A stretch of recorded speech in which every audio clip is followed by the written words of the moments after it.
Hi moms! For today's vlog ay puro late upload na nga itong mga mini vlogs ko ngayon. After naming mag-church ay nadaanan nga namin itong burger ay kaya naman napatigil na din nga at nagugutom na din daw itong dalawa. Hira lang naman kaya pinagbibigyan ko na din nga kapag napapaibig itong mga bata. Nakakatawa rin nga kahit dito ka sa bandang hulo ay meron na din ngang mabibilhan ng mga ganitong burger. In-interview ko pa nga din dyan si ate at medyo malakas din nga daw ang ganito din sa hulo. Ito talagang burger ang pamatid ng ating gutom. Nabukasan Monday, saktong naubusan naman ng laman yung aming gasol. Ay di ka nga itong aking kalandi uling saves the day kaya naman dito na lamang akong nagluto. As usual, walang ibang lulutuin kundi prito na naman. Pagkaalis ng mga bata, balik na naman ako sa aking mga daily routine. Unang-una na nga diyan tumambad sa akin ang aking madaming tiklupin. Noong nakaraang Biyernes, ako nga ay nag-grand labade. Kaya naman sobrang dami nga ng aking mga tutupiin ngayon. Pasalamat na lamang nga talaga ako dahil nagtupi na nga yung aking mag-aama. Tinupi na nga nila yung mga kurtina. Kahit papaano nga ay medyo nabawasan na yung aking gagawin. Magwawalis-walis na nga lamang muna ako. Tapos itong ang aking mga foam cover din ay hindi ko pa rin nga natatakidan dahil hindi nga natuyo. Napaspasan ko na nga ang aking mga gagawin dahil magiging busy nga ako sa buong linggong ito. Medyo hindi nga okay ang aking pakilasa dahil yung magkikisami nga ay hindi pa nakakapunta din sa amin. Tigayan sabi ko nga sa inyo ay Monday ay pupunta din. Yung mga tao nga ng asawa ko ay napakadaming gawa ngayon. Ito nga pagkikisami dito sa amin ay isisingit na nga lamang daw. Yung feeling na excited ka nga na may magkikisami na ngayong Lunes ay naunsyami pa kaya naman medyo masama talaga ang aking pakilasa. Wala na din naman akong magagawa dahil hindi naman ako marunong magkisami ay di mag-iintay na nga lamang kung kailan sila available. Bakit nga ba tuwing magpapasko ay napakaraming kapirahan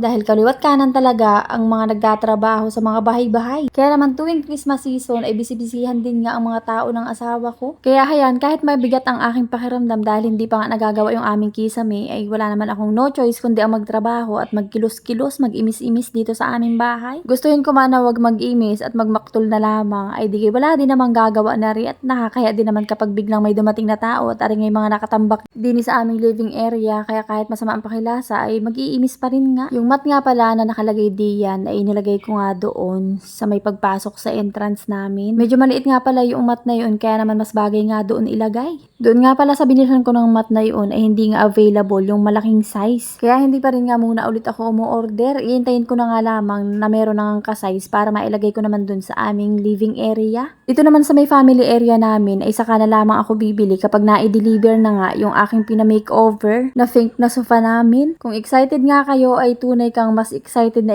na nga ako sa magiging itsura noon. Hindi ko din naman minamadali yun. Gawa ng ang gusto ko nga ay yun talagang trabaho na hindi minadali para pulido ang pagkakagawa. Pero dahil mahigit 2 buwan na din nga doon yung aking sofa, ay gusto ko din naman na bago ako mag-birthday ay naandito na.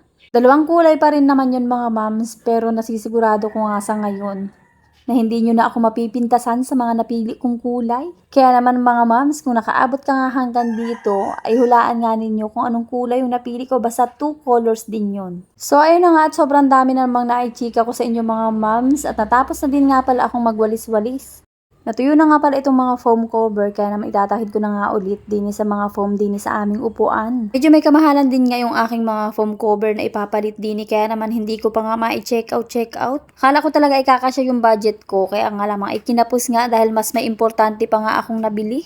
Kaya naman itong aking maroon na cover ay talaga namang wash and wear at pinagtsatsagaan ko rin nga muna. Kapag medyo naka-LL sa banda-banda riyan, ay saka ko na nga lamang aatupagin itong mga pamalit din. Sa mga napapaibig nga po diyan ng mga customized cut na Uratex Original Foam, kagaya nitong mga nasa upuan namin, ay ilalagay ko na nga lamang po ulit sa comment section. Marami din nga po nag-PPM sa akin kung saan ko daw ito nabili. At salamat po sa mga nakapag-checkout na, sa mga hindi pa ay mag-checkout na kayo. Talaga namang sulit na ito ay authentic Uratex foam. Kung gaano nga katagal ang pagsasama namin ni Daddy ay kasing edad nga yun nung aming 2 foam dini sa bahay. Isang brand nga lamang ang naiba at halos lahat ay puro Uratex na. O diba, sobrang napaka-loyal ko nga sa Uratex.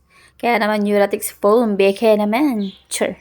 Usong-uso nga ngayon yung magaganda ang headboard ng mga kama. Isa din talaga yun sa aking mga pinapangarap. Sobrang dami ko talagang pangarap bilhin at pangarap gawin i-DIY dito sa loob ng aming bahay mga moms. Alam ko kayo rin, nangangarap din kayo yan para sa sarili ninyong bahay, tahanan. Hindi pa nga nadideliver yung aking sofa, meron na kagad akong naiisip na ipapagawa kila kuya, yun naman yung mga headboard at yung mga frame. Hindi ko naman papalitan yung aming mga bed frame dito dahil matitibay nga ito at ayaw din ng asawa ko. Kumbaga ay ipapa-makeover ko nga lamang din. Tapos pagagandahin nga yung mga frame at lalagyan ng headboard. Yun namang mga foam namin sa higaan namin dahil yun nga ay mga Uratex foam na napakatitibay, hindi ko naman papalitan. Ayaw din kasi ng asawa ko na humiga nga sa makapal na mga foam. Ang isa pa nga diyan ay di sama-sama din nga kami natutulog sa isang kwarto lamang. Dahil itong mga anak ko nga ay ayaw pang magsitulog sa kanya-kanyang mga kwarto, gusto nga itabi-tabi pa rin kami. Kung nagpapagawa nga kami ng bahay ay nakaplano na talaga na tig-iisa nga ng kwarto itong mga anak namin.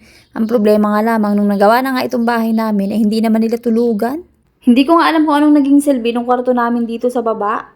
Kadalasan nga, ipalipat-lipat lamang kami ng kwarto doon kay Kuya Jiro, tapos dito kay Banining, tapos dito sa may family area namin.